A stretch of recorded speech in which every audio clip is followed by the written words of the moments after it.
Hello everyone, welcome back to your own study platform Concept Corridor and I am your mentor Yogita Dhami.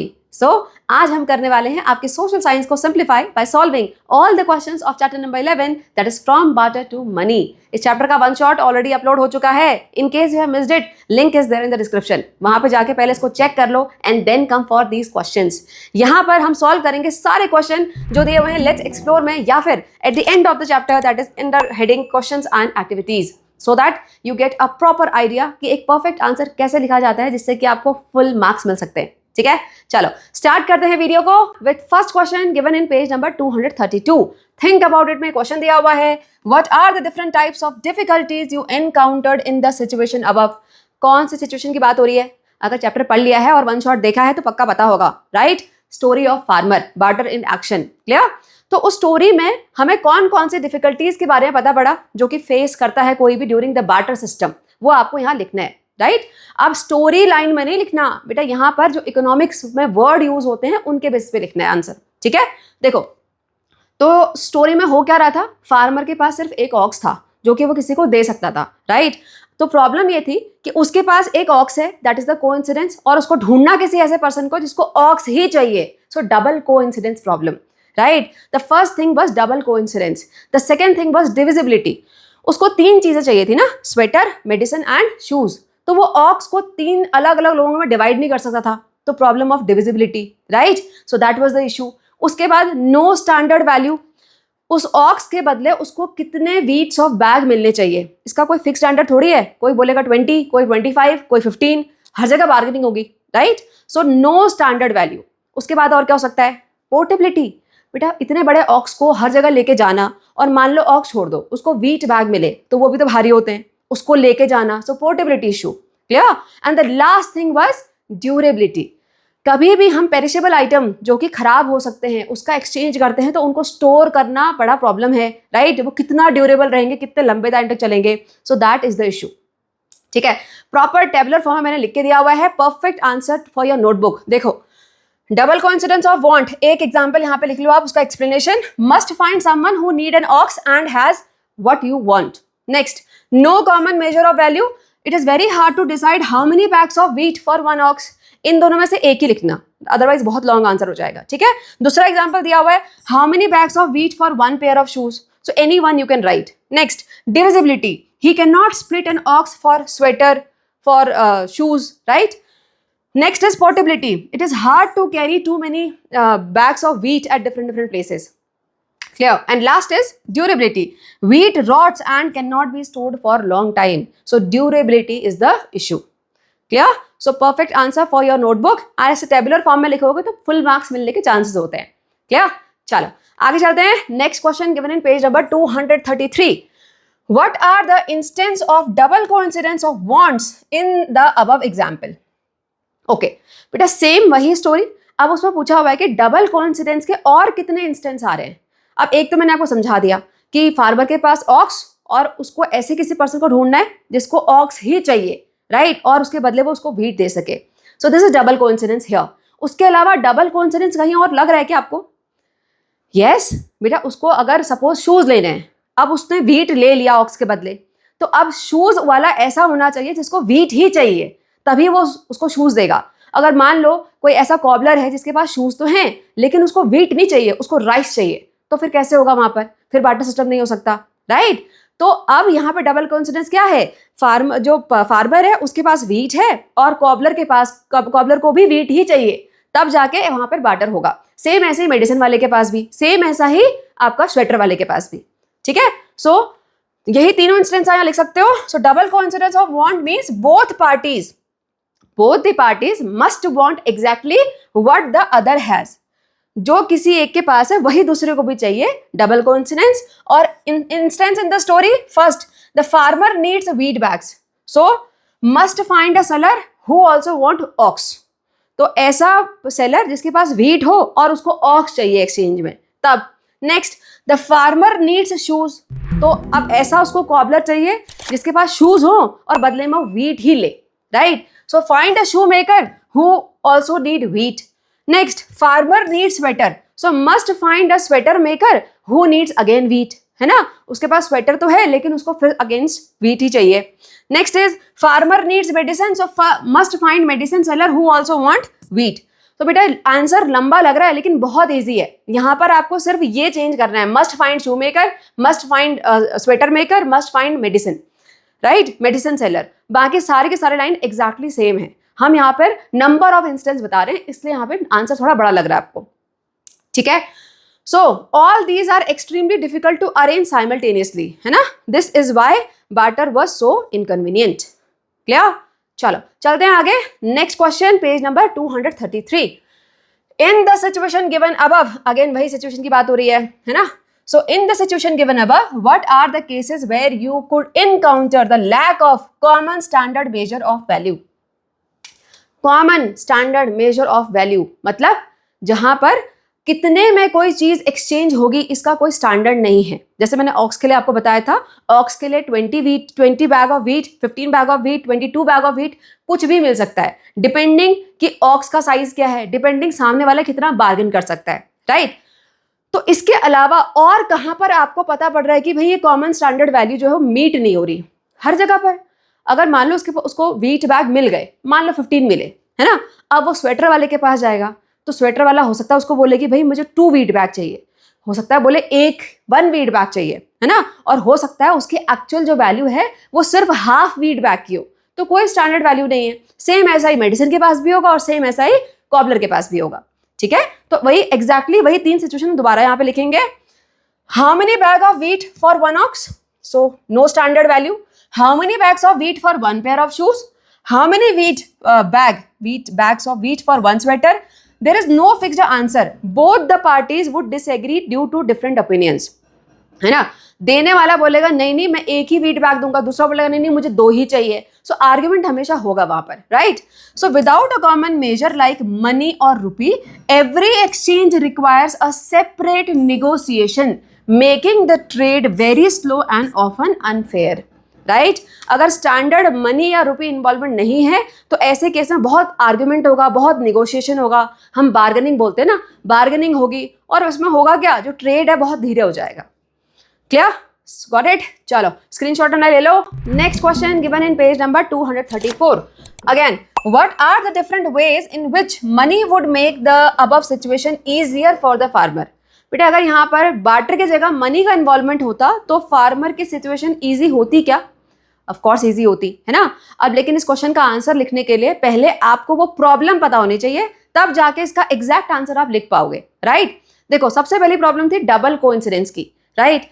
इस case में क्या है, पहले क्या हो रहा था बार्टर सिस्टम में, फार्मर के पास ऑक्स और उसको ऐसे पर्सन को ढूंढना था जिसको ऑक्स ही चाहिए और उसके पास व्हीट भी हो, राइट। लेकिन अभी अगर मनी आ गया तो भाई उसको सिर्फ ऐसे पर्सन को ढूंढना है जिसको ऑक्स की रिक्वायरमेंट है ना, कोई भी उसको पैसे दे सकता है। क्लियर। सो मनी जैसे ही आ गया तो उसकी ये थोड़ी सी प्रॉब्लम सॉल्व हो गई। नेक्स्ट उसके बाद है स्टैंडर्ड वैल्यू। भाई पता है कि उसको अगर वह पैसे मिल गए तो कितने में स्वेटर आएगी, कितने में मेडिसिन आएगी, शूज का अप्रोक्सीमेटली प्राइस कितना होता है, ये सबको पता है। सो वहां पर स्टैंडर्ड वैल्यू आ जाएगी। क्लियर। उसके बाद नेक्स्ट क्या था भाई, पोर्टेबिलिटी। सो एक बार उसको ऑक्स को बेचना है, उसके बाद जब उसको मनी मिल जाएगा तो मनी कैरी करना बड़ा इजी है, व्हीट बैग से तो बहुत ही ईजी है ना। सो पोर्टेबिलिटी इशू भी हो गया, प्रॉब्लम सॉल्व। उसके बाद डिविजिबिलिटी, सो मनी डिवाइड करना is much easier, right. So money जैसे ही उसके पास आएगा तो वो आराम से डिवाइड कर सकता है, no problem. And last is durability. Wheat खराब हो सकता है लेकिन मनी नो, मनी सेव कर सकते हैं, है ना। तो वहां ड्यूरेबिलिटी का कोई इशू नहीं है। क्लियर। देखो आंसर सेम उसी लाइन में लिखा हुआ है। So medium of exchange becomes very easy, he sell ox for the money and then buy shoe, sweater and medicine separately from different shops. Clear. बेटा अगर ये 1 मार्क्स में क्वेश्चन आता है, वैसे 1 मार्क्स में आने के चांसेस बहुत कम है, लेकिन फिर भी आता है तो सिर्फ इतना आंसर काफी हो जाएगा, फर्स्ट वाला।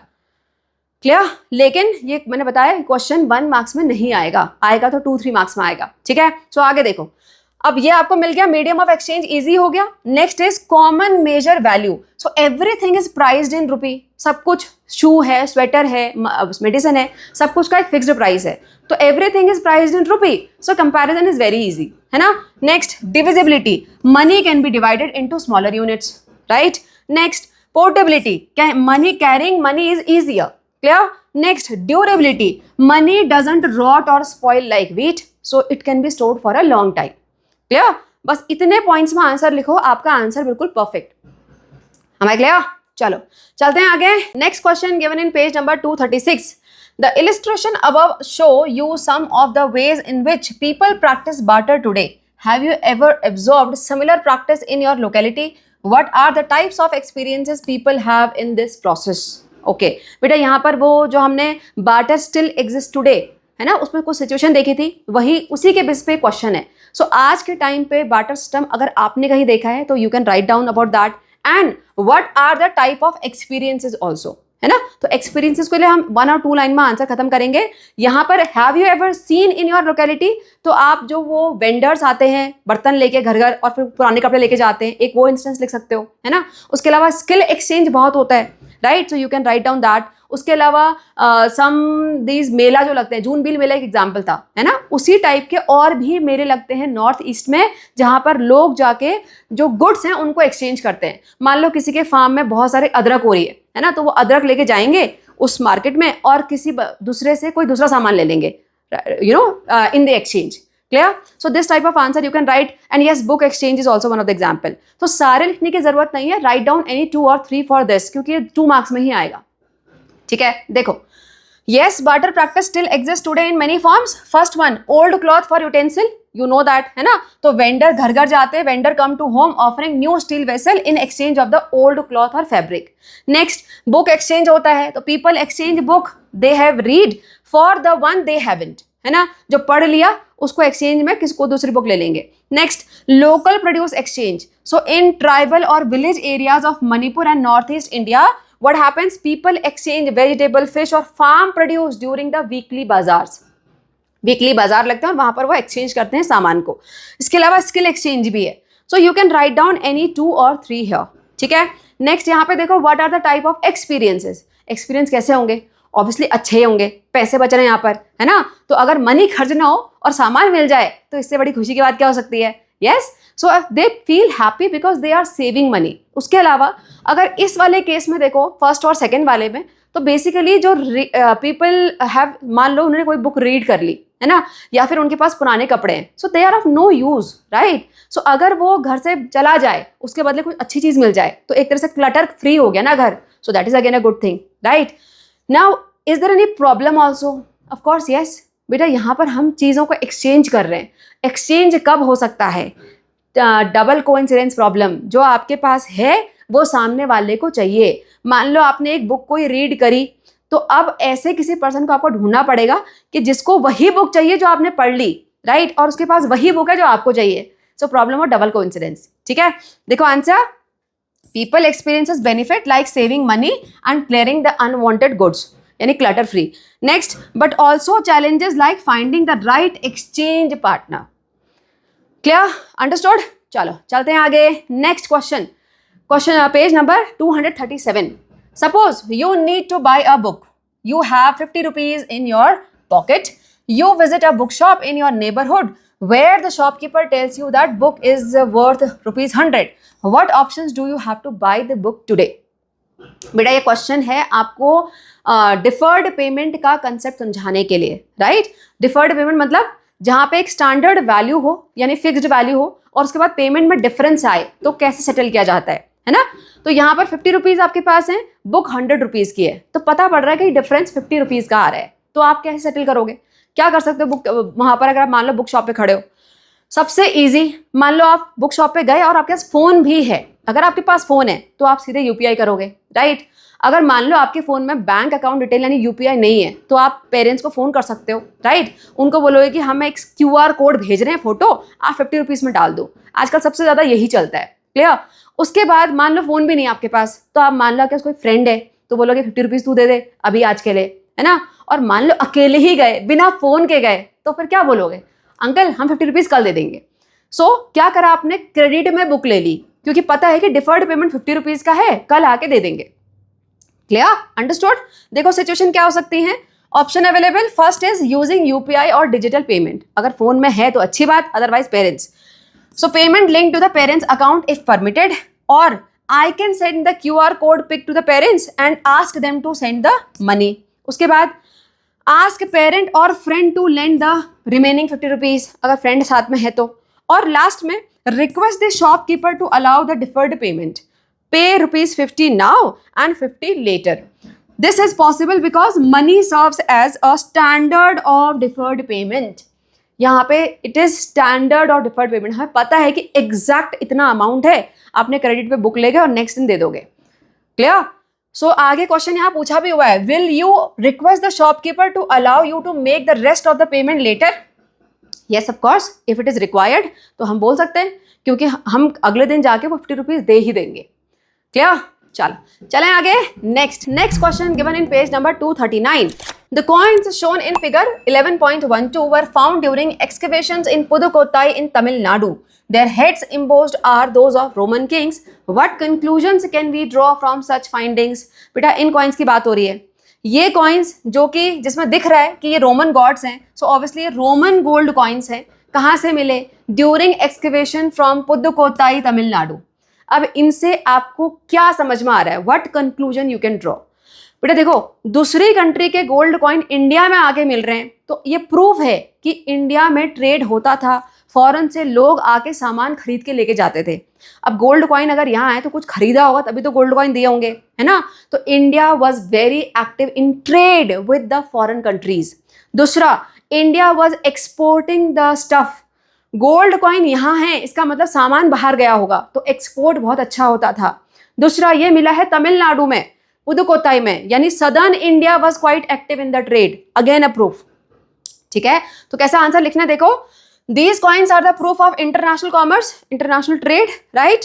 Coin served as a medium for international trade that time, यानी कि ये कॉइनेज वाला मनी उस टाइम पे यूज होता था ट्रेड के लिए, है? दूसरा, it shows that Romans paid India the gold coins for Indian goods. India से सामान खरीदा होगा तभी तो गोल्ड कॉइन आए। Next, Southern India was a major trade hub. Tamil Nadu was connected to the global trade routes. इससे ये पता पड़ता है। ठीक है, again perfect answer to write down in the notebook. Next question given in page number 242. Look at 50 rupees or 100 rupees note. Can you identify the motifs depicting India's cultural heritage on reverse side of the notes?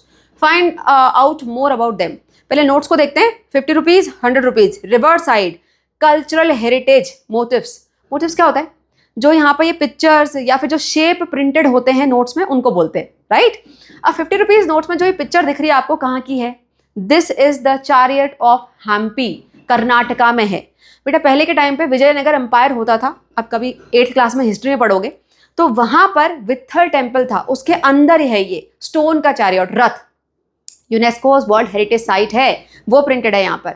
नीचे आ जाओ 100 rupees वाले में, ये है रानी की वाव, गुजरात में है stepwell. Stepwells were the way of water harvesting, है ना? क्लास 6 में पढ़ लिया साइंस में। So this is again UNESCO's world heritage site. ठीक है, चलो आगे देखो।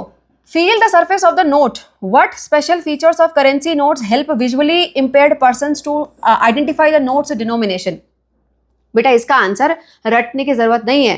अभी मम्मी से 50 रुपीज या 100 रुपीज का नोट मांगो और चेक करो कि कहाँ क्या क्या आप फील कर सकते हो। जो भी चीज़ आप फील कर सकते हो वो सारी सारी हेल्पफुल है फॉर विजुअली इम्पेयर्ड, राइट? देखो यहाँ पर जो 100 रुपीज 50 रुपीज लिखा हुआ है या जो भी नंबर डिनोमिनेशन लिखा रहता है वो हमेशा रेज्ड होता है, दैट कैन बी फेल्ट। उसके अलावा यहाँ पर 100 रुपीज के साइड में ये ब्लीड लाइन दिख रही है, 4 लाइन्स, है ना? ये टच होके ये फील होती है, राइट? तो ये 100 रुपीज की स्पेशलिटी है। 200 रुपीज में कुछ और डिजाइन है, 500 में कुछ और डिजाइन है। Clear? So this is again example. उसके अलावा जो नंबर लिखे हुए हैं इनका भी साइज अलग अलग होता है, करेक्ट? सो जितने भी रेज्ड चीजें हैं हर चीज से यहाँ पर हम पता कर, विजुअली इंपेयर्ड पीपल जो है फील कर सकते हैं, they can identify. Clear? Exact answer कैसे लिखना है देखो, फर्स्ट वाले का पहले। सो मोटिव्स ऑन द नोट्स कौन कौन से थे? 50 रुपीज के नोट में था Hampi with the chariot, Karnataka में था, it is a UNESCO's world heritage site. 100 rupees note में क्या था? Rani ki Vav, this is again a world UNESCO world heritage site and it is a stepwell. Clear? आ जाते हैं इस पे, like what were the features that will be helpful for visually impaired people. So all the features written here. First of all bleed lines, lines on the edges of the note that help identify with the touch. 100 rupees के note में ये वाले थे, है ना? ये थे। Next raised या फिर इंटेलियो प्रिंट, रेज्ड प्रिंट को इंटेलियो प्रिंट भी बोलते हैं. The numerals and some designs are printed with raised ink that can be felt by the touch. Right. Next, different sizes. Each denomination is different in size. 50 rupees में अलग size होगा 50 का, 100 rupees में 100 word जो लिखा है वो अलग साइज में होगा. Right. Identification mark, a raised geometrical shape on the left side of each note. 100 rupees में मैंने वो ट्राइंगल दिखाया था आपको, है ना. Next, the edges of the note that help identify them by the touch. Edges में भी अगर आप टच करोगे तो फील होता है. Clear. So again perfect answer for writing here. चलो next question. And now we are coming for the questions which are given at the end of the chapter. Questions and activities में पहला question, how does the barter system take place and what kind of communities were used for exchange under the system. Okay बेटा, question पूछा हुआ है how does the barter system take place. सो सिर्फ definition लिख के नहीं आनी है, यहाँ पे समझाना है आपको एक इंस्टेंस की हेल्प से. ठीक है, तो पहले डेफिनेशन लिखोगे. Definition is where the people exchange the goods और services without the involvement of money. Right. Answer पहला, the barter system is the exchange of goods और services for other goods of services without the use of money. ये लिखना मत भूलना, without the use of money. It's important. ठीक है. Now how it takes place. भाई how it take place, उसका instance मैंने प्रॉपर बना के दिया हुआ है. इफ अ पर्सन ए, मान लो कोई पर्सन ए है, उसके पास एक्स्ट्रा क्या है, राइस, जो कि उसको देना है. सो एक्स्ट्रा राइस उसके पास है, उसको चाहिए क्या, needs cloth. So if a person A has extra rice and needs cloth, so he needs to find a person who needs rice and has extra cloth. Right. तभी barter system हो सकता है. So proper देखो, a person A has extra rice and need cloth and person B has extra cloth and need rice. Now they both are meeting the exchange, so they exchange directly, satisfying both needs. Got it? तो ये हो गया exact barter system. Clear? Now what commodities were exchanged? Cowrie shells, best. उसके अलावा salt था, उसके अलावा ये tobacco था, right? उसके अलावा kettles थे. तो you can write any 4 or 5. देखो, cowrie shells, salt, tea, tobacco, cloth, kettle में cow, goat, horse. You can write down any one of these.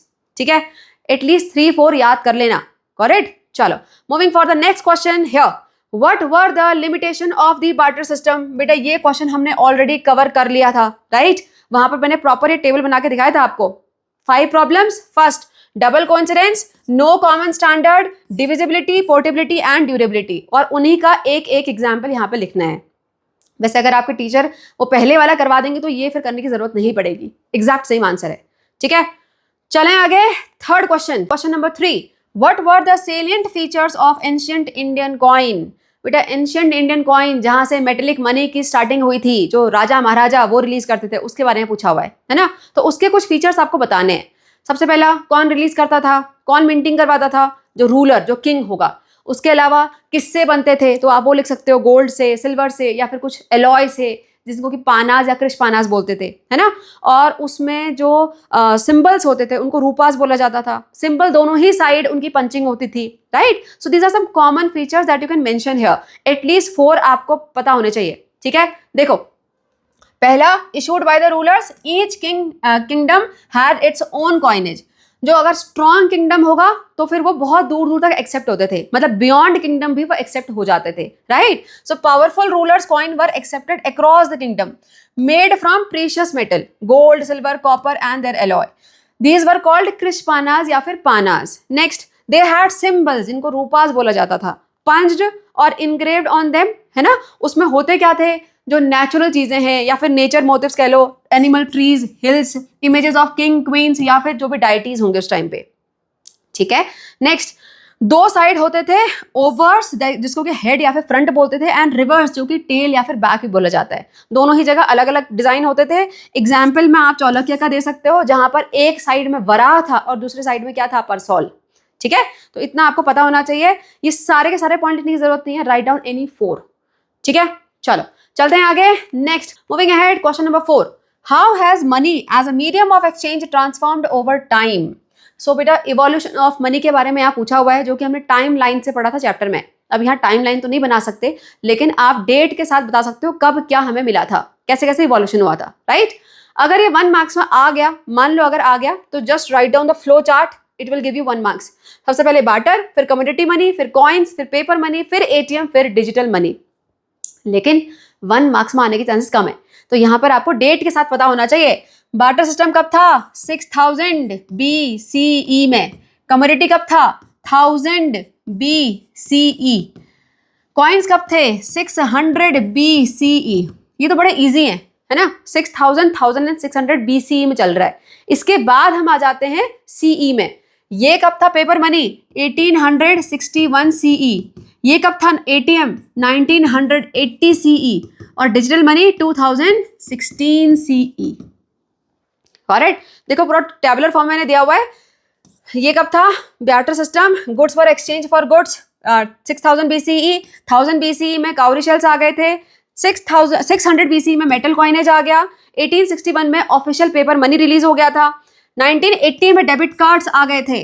216 में UPI आ गया था। और आज के टाइम पे हम QR code, net banking, mobile wallet सब यूज कर रहे हैं। तो ये हो गया पूरा का पूरा एक कैसे ट्रांसफॉर्मेशन हुआ है मनी का। ठीक है, perfect answer for full score. Clear? चलो moving ahead, next question, question number 5। What steps might have been taken in ancient times so that Indian coins could become the medium of exchange across the countries? Okay, बेटा Indian coins across the countries बड़े आराम से accept हो जाएं, है ना? वो एक मीडियम ऑफ ट्रेड बन जाएं। इसके लिए पहले के टाइम पे क्या स्टेप्स उठाने चाहिए थे, राइट? तो आपसे पूछा गया है कि दैट्स इमेजिन, क्या कर सकते हो बेटा? कॉइन्स को अगर आपको एक्सेप्ट करवाना है तो उस टाइम पे प्रीशियस मेटल होते थे, राइट? और प्रीशियस मेटल सबको चाहिए, गोल्ड, सिल्वर सभी को चाहिए। तो अगर हम प्रीशियस मेटल से वो कॉइन कंटिन्यूसली बनाए तो हर जगह एक्सेप्ट होंगे। उसके अलावा प्रीशियस मेटल कितना है कॉइन के अंदर, तो कितना उसका वेट है, कितनी उसकी प्योरिटी है, उस पर भी तो डिपेंड करेगा। तो अगर कोई भी जो किंगडम है वो वेट और प्योरिटी पे बिल्कुल चेक लगा दे तो स्टैंडर्ड हो जाएगा अपने आप वो, राइट? उसके अलावा और क्या हो सकता है भाई? किंग का अपना दबदबा, अगर स्ट्रांग रूलर होगा तो ऑब्वियसली उसके किंगडम के जो कॉइन्स होंगे वो हर जगह एक्सेप्ट होंगे, है ना? तो ये भी एक पॉइंट यहाँ पे लिख सकते हो। और एक और क्या हो सकता है बेटा? मान लो अगर आप एक यहाँ का इंडिया का किंग है कोई, है ना? अगर फॉरेन कंट्री के साथ उसके बड़े अच्छे रिलेशन है, आजकल भी आप देखते हो, है ना? अगर किसी कंट्री के साथ हमारे बड़े अच्छे रिलेशन है तो वहाँ ट्रेड ज्यादा होता है, सबसे पहले ट्रेड डील्स होती हैं, राइट? तो ऐसे पहले के टाइम पे अगर कोई किंग कंटिन्यूस किसी एक दूसरे फॉरेन कंट्री से ट्रेड करे तो वहाँ ट्रस्ट इशू आ जाता है। ट्रस्ट बन जाएगा तो फटाफट कॉइन भी एक्सेप्ट हो जाएंगे, right? So these are the some points you can write down here. First one, coins were made up of precious metals. अगर प्रीशियस मेटल से बने, गोल्ड, सिल्वर से, तो यूनिवर्सली वो हर जगह एक्सेप्ट हो जाएंगे। कंसिस्टेंट क्वालिटी एंड वेट, ये देखो अगर क्वालिटी एंड वेट चेक पे रखा जाए तो भी वो आराम से एक्सेप्ट हो जाएंगे। सारे के सारे जो फॉरेन ट्रेडर्स हैं उनमें कॉन्फिडेंस आ जाएगा कि भाई बिल्कुल सही एग्जैक्ट क्वालिटी का हमको कॉइन मिल रहा है। Next, powerful ruler inspired trust. Powerful ruler होगा तो ऑब्वियसली वहां पे ट्रस्ट भी अपने आप ही आ जाता है। और क्या हो सकता है? Trade relationship. अगर किंग के अच्छे रिलेशनशिप है दूसरी कंट्री के साथ, है ना, ट्रेड अच्छा चल रहा है, तो वहां पर भी फिर अपने आप ट्रस्ट बन जाएगा। Clear? So any 3 points will be enough for this answer. जो इजी लग रहा है वैसे तो इन दोनों को पक्का रख लेना, these are the standard one. बाकी इनमें से कोई एक आप रख सकते हो, ठीक है? चलो next question, question number 6। Read the following lines from अर्थशास्त्र। अर्थशास्त्र किसने लिखा था? कौटिल्य ने। राज्य कैसा होना चाहिए, है ना? देखो क्या लिखा हुआ है। An annual salary of 60 panas could be substituted by an adhika of grain per day, enough for 4 meals. 1 adhika is equals to about 3 kg of grain, obviously, है ना? जरा इसका कैलकुलेशन करें बेटा। एन एनुअल सैलरी कितनी है? 60 पाना। पूरे साल भर की सैलरी, साल भर में 60 पानाज मिल रहे हैं, है ना? 60 पानाज फॉर 365 डेज। एनुअल सैलरी है ना, तो 365 डेज में इतने पाना मिल रहे हैं। अब बोल रहे हैं कि इसको हम सब्स्टिट्यूट कर सकते हैं 1 आधका ऑफ ग्रेन के साथ। 1 आधका ऑफ ग्रेन के साथ। और 1 आधका ग्रेन का मतलब क्या है? 4 मील्स अ डे, मतलब पूरे दिन भर का खाना तो हो ही गया, राइट? सो 60 पानास में कितने आधका मिलेंगे आपको? थोड़ा हिसाब लगाओ, कैलकुलेशन करते हैं। सो 0 पॉइंट यहाँ लगा, 6 6 36। सो मीन्स 1 पाना, अगर 1 पाना देखा जाए तो आपको कितने दिन का ग्रेन मिल रहा है? ऑलमोस्ट 6 डेज का, है ना? तो 6 डेज का ग्रेन मिल सकता है आपको 1 पाना से। सो मतलब काफी अच्छी वैल्यू थी उसकी। यस, आगे पढ़ते हैं। Now what does this indicate about the value of 1 पाना? ये हमने बता दिया, 1 पाना is equals to almost 6 days का grain, right? Next, the fine for failing to help the neighbour was 100 पानास। ओ माय गॉड, अगर कोई अपने नेबर की हेल्प न करे तो फाइन कितना है? 100 पानास। 60 पाना पूरे साल भर की सैलरी, और फाइन कितना? 100 पानास। Compare this with the annual salary, what conclusion can you draw about the human values being encouraged through this? क्या वैल्यूज पता पड़ रही हैं? ऑप्शन नहीं है, ये हेल्प करनी है नेबर की, है ना? यहाँ पे कोई ऑप्शन थोड़ी दिया हुआ है, ये तो बाय फोर्स करवाया जा रहा है कि अगर आप किसी सोसाइटी में रह रहे हो तो आपको नेबरहुड में हेल्प करनी पड़ेगी। अगर नहीं करते हुए मिले तो सीधे 1.5 साल की सैलरी चलेगी, 1.5 साल से भी ज्यादा, है ना? तो 100 पानास। देखो आंसर कैसे लिखेंगे? फ्रॉम द क्वेश्चन 60 पाना is equal to 365 days of grain supply, है ना? 60 पाना की जगह हम 365 डेज डेली ग्रेन सप्लाई दे सकते हैं। सो 1 पाना इज इक्वल टू कितना हुआ? About 6 days worth of food. समझ में आ गया ना क्यों हमने डिवाइड करा 60 से 365 को, right? So 6 days worth of food, it had significant purchasing power. ये तो हमें समझ में आ गया, right? Now comparison with the fine, अगर फाइन से कंपेयर करें तो fine for failing to help the neighbour is 100 पानास, एनुअल सैलरी ओनली 60 पानास, so the fine is more than 1.5 times of entire year salary. जो पूरे साल भर की सैलरी उससे 1.5 गुना तो फाइन ही ले लेते हैं, है ना? अब इससे आपको क्या कंक्लूजन आप ड्रॉ कर सकते हो? क्या कर सकते हो भाई? यहाँ पे कंक्लूजन हमारा ये है, the fine heavier than the whole yearly wage shows that social responsibility was legally enforced, not just morally expected. ऐसा सिर्फ expected नहीं था कि कर लेना, no, करना पड़ेगा, legally enforce करवाया जा रहा था उसको, right? Next, the अर्थशास्त्र reflects a society where human interdependence was considered a civic and moral duty. अर्थशास्त्र में लिखा हुआ है तो इससे क्या पता पड़ रहा है? अर्थशास्त्र बता रहा है कि ये जो ह्यूमन इंटरडिपेंडेंस है, जहां पर हम एक दूसरे की हेल्प करते हैं, मिलजुल के रहते हैं, ये एक प्रॉपर मॉरल सोसाइटी का एक स्ट्रक्चर है और मॉरल ड्यूटी भी होनी चाहिए। क्लियर? सो दैट्स वाई यहां पर इस तरह से इंप्लीमेंट करवाया भी जा रहा है उसको। क्लियर? अंडरस्टूड? चलो next question, question number 7. Write and enact a skit to show how people may have persuaded each other to use cowrie shells or other such items as the medium of exchange. Okay. बेटा पहले barter system में क्या हो रहा था? Exchange of commodities, सामान के बदले सामान, तो इजी था लोगों के लिए समझना।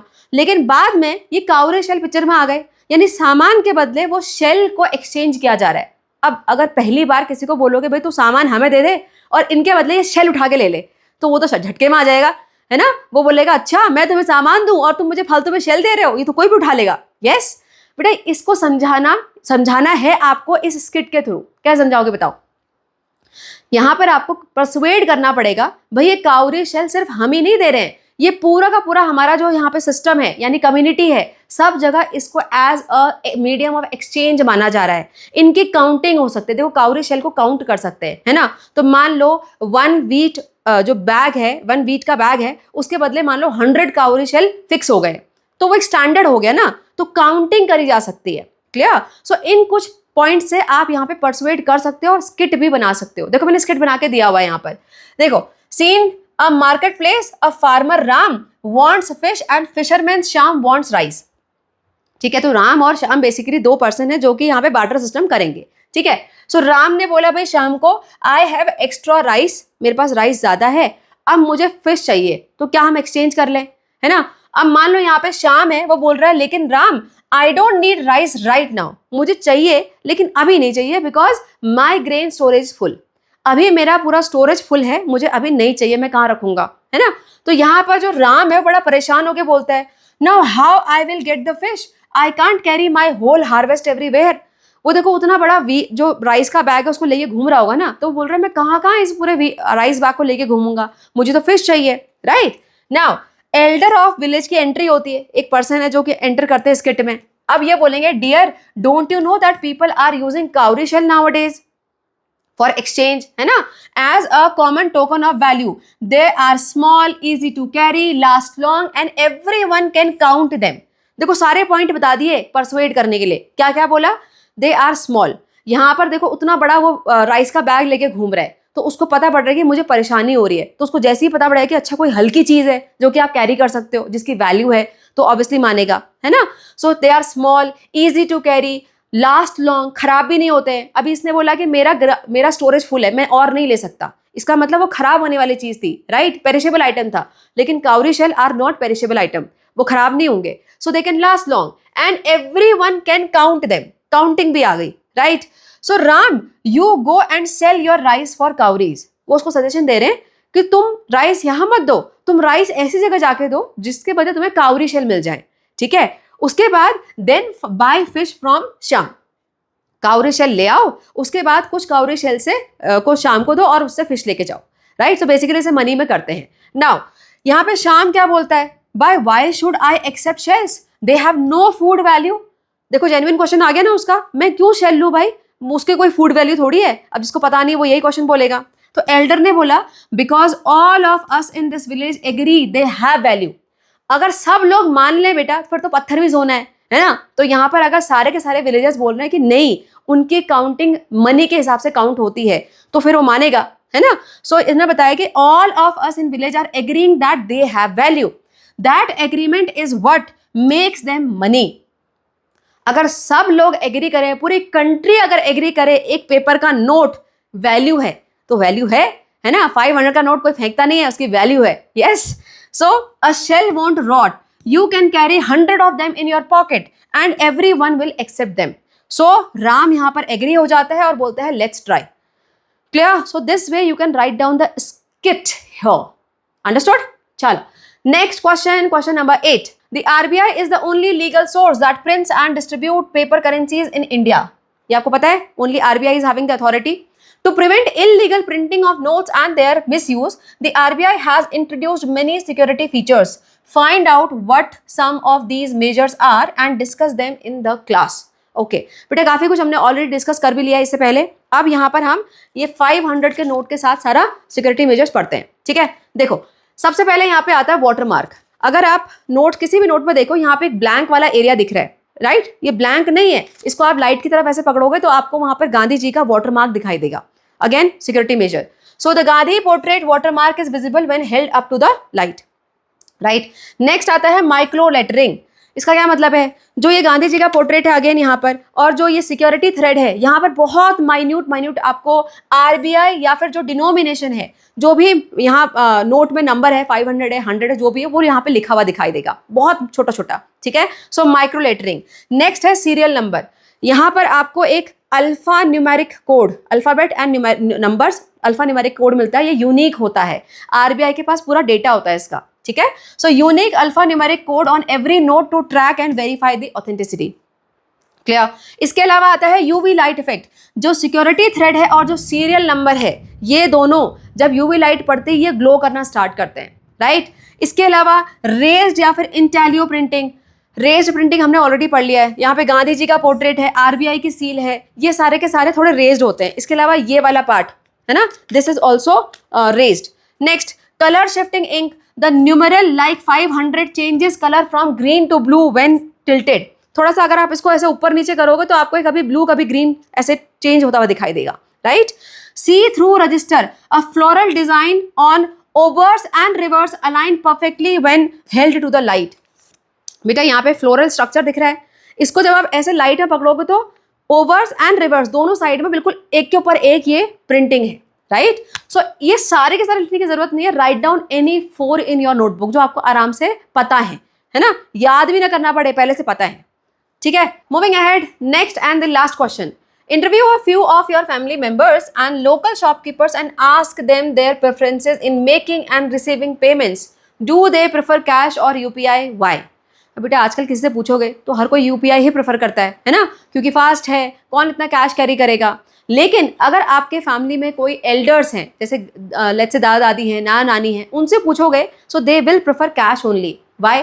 Because they are not very much familiar with the smartphone. उनको लगता है उनका कोई अकाउंट हैक कर लेगा, करोड़ों रुपए ले जाएंगे, है ना, ऐसा उनको फील होता है। सो अगर उनसे पूछेंगे तो कैश, अदरवाइज अगर नॉर्मल शॉपकीपर से पूछोगे तो कुछ भी चलता है, उनको तो पैसे मिलने से मतलब है ना, बिजनेस करना है उनको। सो दे कैन प्रेफर एनीथिंग। लेकिन कई सारे जो बड़े शॉपकीपर्स हैं वो प्रेफर करते हैं यूपीआई, क्योंकि यहाँ पर फेक मनी का ट्रांजैक्शन भी तो हो सकता है, उससे बचने के लिए, राइट। सो देखो मैंने प्रॉपर आंसर आपको टेबुलर फॉर्म में लिख के दिया हुआ है, that you can just write down in your notebook. Grand mother है तो कैश प्रेफर करेंगे, क्यों? वो ज़्यादा फेमिलियर है, doesn't need a phone, feels more real, ज़्यादा रियल वाली फीलिंग आती है कि भाई पैसे खर्च हो रहे हैं। पेरेंट्स को देखो तो यूपीआई, क्यों? क्योंकि फास्ट है उनके पास। जब हम यूपीआई से ट्रांसफर करते हैं तो हमारे पास पूरा एक उसका हिस्ट्री रहती है, क्या क्या ट्रांजेक्शन हुए हैं। So no change needed, keeps the digital record. Local vegetable वाले से पूछ लो तो बोथ, कुछ भी चलेगा। UPI for larger amount, cash for the small purchase, right. Shopkeeper को देख लो तो यूपीआई ज्यादा प्रेफर करेंगे, क्यों? क्योंकि यहाँ पर no risk of fake notes का रिस्क कम हो जाता है, राइट। इसके बाद स्टूडेंट को देख लो तो पक्का ही यूपीआई है, फिर तो यूपीआई या फिर डिजिटल। क्लियर? अंडरस्टूड? चलो, so with this we are done with these all questions. I hope you were able to understand each and every part. बेटा चैप्टर बहुत इजी था। अभी भी कोई क्वेरी अगर रह गई है तो क्या करना है? Comment, I will revert back there. ठीक है? चलो, see you soon for the next chapter. Till then, take care and bye bye.